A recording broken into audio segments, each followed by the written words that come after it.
Welcome to our special Believe It or Not presentations. This time the story is about the sound of music and Julie Andrews, who injected a new life to an old story of love, the role of dwarfs, and how this now is a medical mystery, and probably this is an original report of such mystery.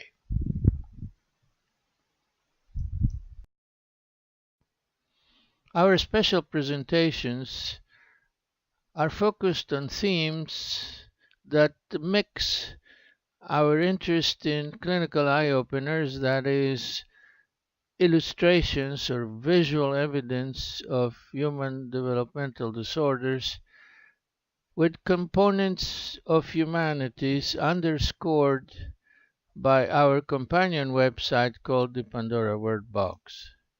In this instance, you see an emphasis on people of short stature. And before we go on, some of you may be curious who is talking. This is who is talking, my background, and this work would be impossible without a lot of colleagues, associate editors, clinical editors, technical assistants, etc.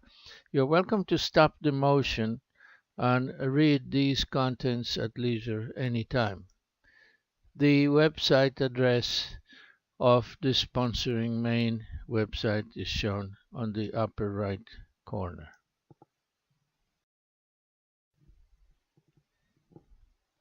And this has to do with The Sound of Music and Julie Andrews.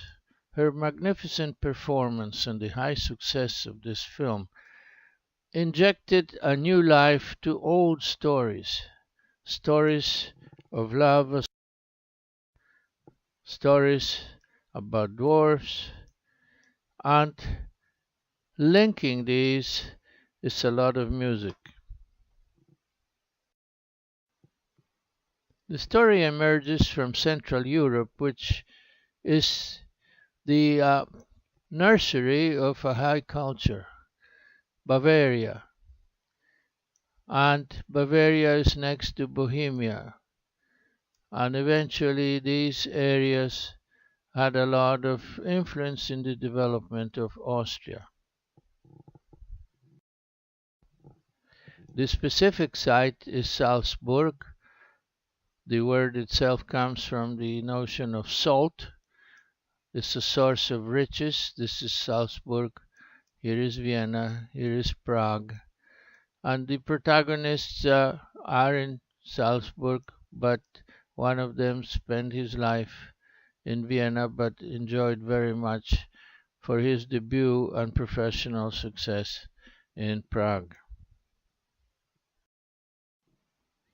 The main actor is a member of a very aristocratic family, including the Medicis, and he was destined to be a member of the church, but probably without personal convictions. He's known as Prince Archbishop. He was very wealthy and lived from the mid 1500s to the early 1600s. And once at a party, he noted a belle of the day, the belle du jour. And so it goes the story. Salome Alt never went back home from that party. And they started an affair. From the party to his residence, and over time, they had 15 children. It was difficult because she was a Protestant, he was a Catholic, and the Vatican would not allow them to be married. But the empathy of the Emperor Rudolf II in 1609 granted these 15 children a social status that avoided for them to be known as illegitimate. And they built a love nest. They were rich and powerful, and to this love nest they attached gardens. This became known later as the Mirabelle. Mira means to look at, and belle, you know what it is. So Mirabelle is world famous as a site of beauty.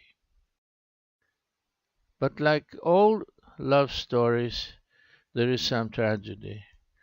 They finished building the love nest in 1606, but by 1612, both the prince and Salome were jailed. They freed her, but not him. He died in prison shortly thereafter, and she lived the rest of her life as a refugee elsewhere and never married again. So now we turn into the perspective of dwarfs. In 1750, it was fashionable to decorate gardens with statues of dwarfs, and so it was for Mirabelle. So in 1750, about 20 or more of these figures were placed in the gardens.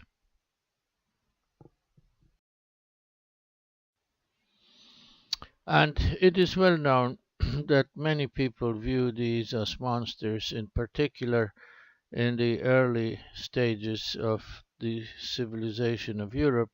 Many people felt that these were the products of the work of the devil, and it is known that some mothers of such children, along with their offspring, were immolated, they were burned to death, and so on.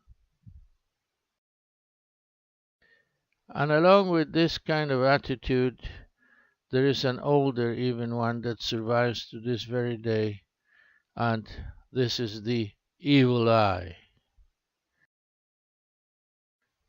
The evil eye that may make a maternal impression as a cause of congenital malformations.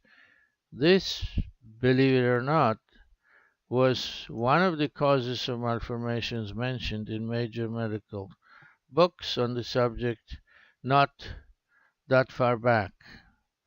Go back 150 years and you're going to find it.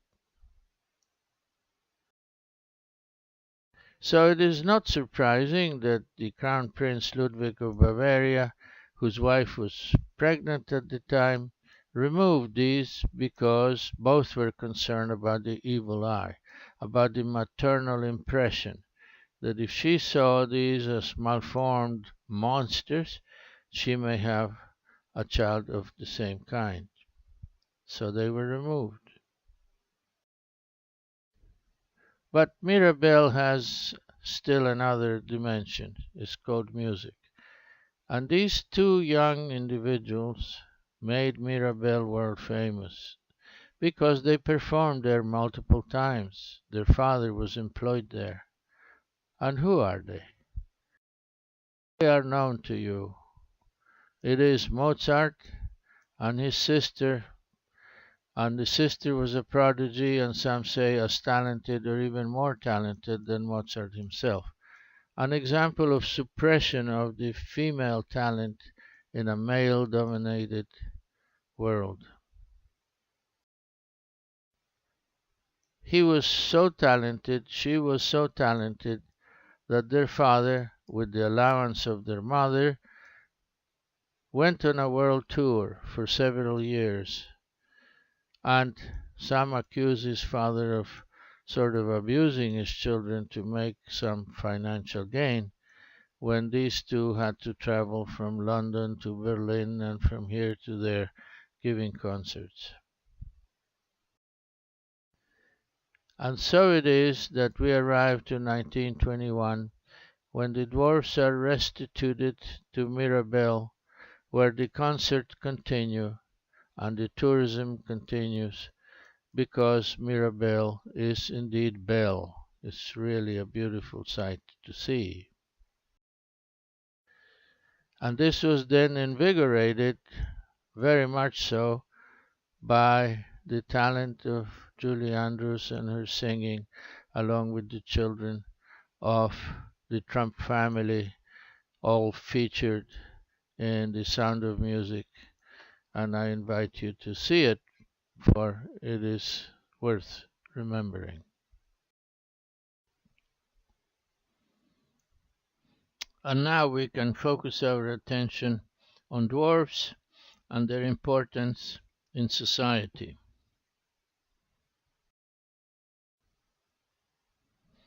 Dwarfs were virtually present in every major court of Europe, and very often were advisors to the king. Medically speaking, this is a demonstration that there is no association between having a short stature and having a limited intelligence. The intelligence of dwarfs is absolutely normal and may not be so just the same like in people of normal stature.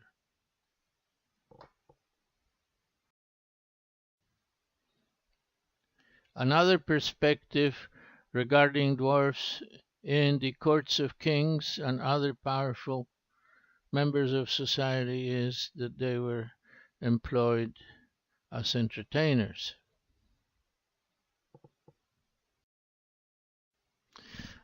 I like to make a special mention of the suffering of people of short stature. Some powerful queen and tsars and so on tried to benefit from a reproduction of dwarfs because they were in high demand. But what was not known then, or became known very quickly, is that women of short stature have terrible time delivering babies and very often will die. In fact, that's almost an expected outcome. And therefore, it is just one example of facts that are understressed when speaking of the history and the role of dwarfs in the courts of Europe. So it is not surprising that clinicians should be very sensitive to the suffering of people of short stature. And to this very day, we don't have a good way of referring to such people, calling them little people or short people, or calling them dwarfs or lilliputs or whatever have you. All of these labels are unsatisfactory. And frankly, I don't have a suggestion either. Ponder how would one improve this terminology, if you like.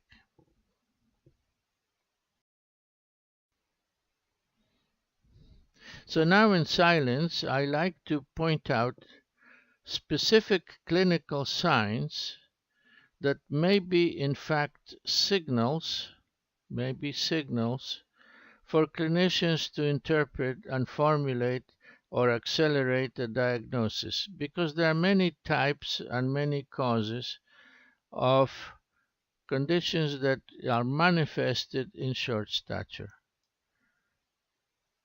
And a formal clinical discussion will be included in a companion addendum video, in a medical companion addendum video. But here I will remain silent and point out to you what calls my attention.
So what is the medical mystery here?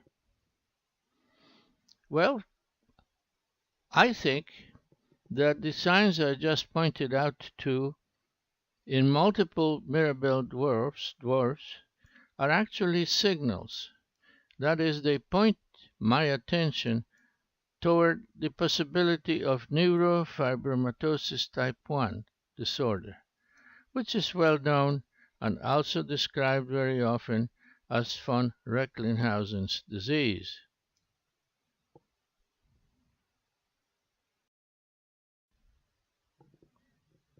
I know of no other reports suggesting this possibility. So please, if you know of such reports, make sure to let me know.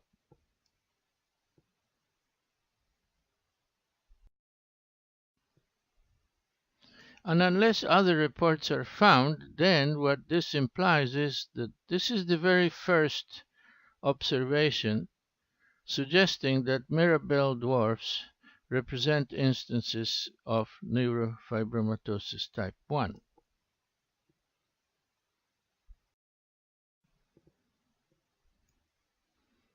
And I like to make a comment that virtually all physicians know this medical pioneer. He is Friedrich Daniel Recklinghausen, after whom neurofibromatosis is named, therefore is also known as Recklinghausen's disease. It is virtually inconceivable that a physician with a diploma in medicine would not know who he is and what neurofibromatosis represents. So here is the mystery, for me at least. It is self-evident that hundreds of clinicians have visited the Mirabelle Gardens. But did they miss? Did they fail to observe the clinical signs of neurofibromatosis type 1? If it is so, then this presentation underscores a good example that to look and to see requires training. This is the aim of clinical eye-openers. And secondly, you need to transform the sign into a signal. You need to be able to read it. It may be written in German or Japanese. We don't read all the languages. But if you're a clinician, you should know how to read signs of human development and know if they are different, what do they signal? In this case, neurofibromatosis. That process requires knowledge. That's why I said that it's inconceivable that they don't know of Recklinghausen. But then where's the failure? If they know about Recklinghausen, all what it says is that they did not notice the signs. So we are approaching the end of this main presentation, and I'd like to call your attention that there is an addendum. It is a medical video addendum where we now talk in medical parlance, where instead of showing you signs in a silent mode, we show these dwarfs and many other examples to round up the notion and hypothesis about the possibility of neurofibromatosis.